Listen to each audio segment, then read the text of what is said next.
আসসালামু আলাইকুম ওয়া রাহমাতুল্লাহি ওয়া বারাকাতুহু। বিসমিল্লাহ ওয়ালহামদুলিল্লাহ ওয়াসসালাতু ওয়াসসালামু আলা রাসূলিল্লাহ ওয়া বা'দ। সম্মানিত দিনী ভাই এবং বোন ও প্রিয় শিক্ষার্থীবৃন্দ, সবাইকে আন্তরিক মোবারকবাদ এবং শুভেচ্ছা জানিয়ে শুরু করছি আমাদের ইমাম নববীর 40 হাদিস সিরিজের আজকের নতুন আরেকটি হাদিস। দর্শক, আজকে আমরা 32 নম্বর হাদিস দেখার চেষ্টা করব ইনশাআল্লাহ। এবং আজকের হাদিস যে বিষয়বস্তু সেটি হলো ক্ষতি থেকে বেঁচে থাকা, অর্থাৎ একজন মুমিন বা একজন বিশ্বাসী মুসলিম ব্যক্তি সে যেভাবে অন্যকে ক্ষতি করবে না, একইভাবে সে অন্যের ক্ষতির দ্বারা আক্রান্ত হবে না।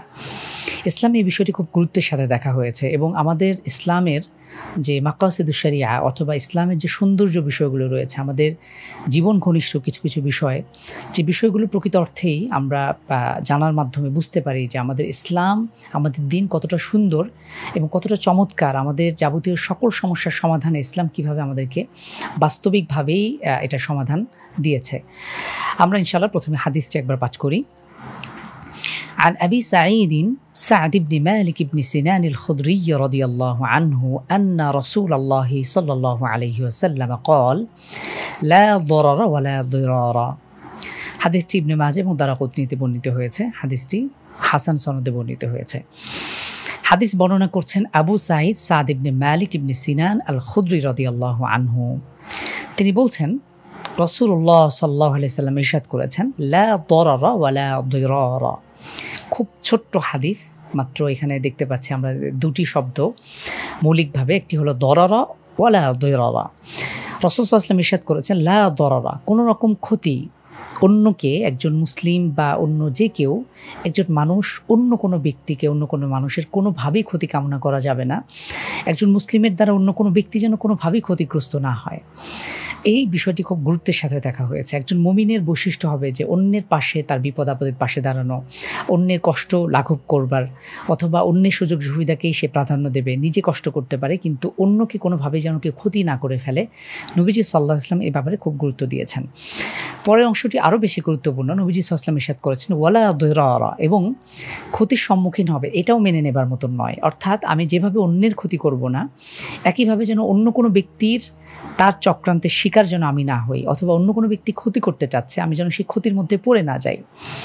এই জন্য আমাদেরকে অবশ্যই সচেতন থাকতে হবে। দর্শক, আমরা যদি সচেষ্ট থাকি, আমরা যদি সচেতন থাকি, তাহলে আমরা আশা করা যায় অন্যের ক্ষতির দ্বারা আক্রান্ত হব না।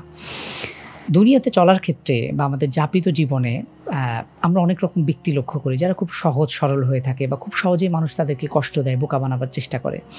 কিন্তু একজন মুমিন, আসলে মুমিন বা মুসলিম ব্যক্তি নামমাত্রই সে সচেতন হবে, সে অন্যের ব্যাপারেও সচেষ্ট থাকবে এবং সব সময় যেন চৌকান্না বা আমরা সচেতন থাকতে পারি, এই বিষয়টা খুব গুরুত্বের সাথে দেখা উচিত।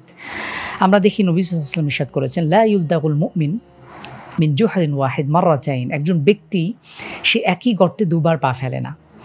অর্থাৎ এই হাদিস দ্বারা উদ্দেশ্য হলো, আমরা যখন কোনো সময় ক্ষতির সম্মুখীন হই অথবা কারো মাধ্যমে ধোকায় পড়ে যাই, তো দ্বিতীয়বার যেন আমাকে অন্য কেউ আর ধোকা না দিতে পারে। একবার যখন আমার শিক্ষা হয়ে গিয়েছে, তখন আমার অবশ্যই সচেষ্ট থাকা উচিত, আমার সচেতন থাকতে হবে যেন আমি অন্যের ক্ষতির দ্বারা আক্রান্ত না হই। এবং তারও আগে জরুরি হলো আমি যেন অন্যকে ক্ষতি না করে ফেলি, আমার দ্বারা যেন অন্যকে কষ্ট না পেয়ে যায়। দর্শক, হাদিসটি খুব ইম্পর্টেন্ট, আমাদের জীবন ঘনিষ্ঠ, খুবই গুরুত্বপূর্ণ।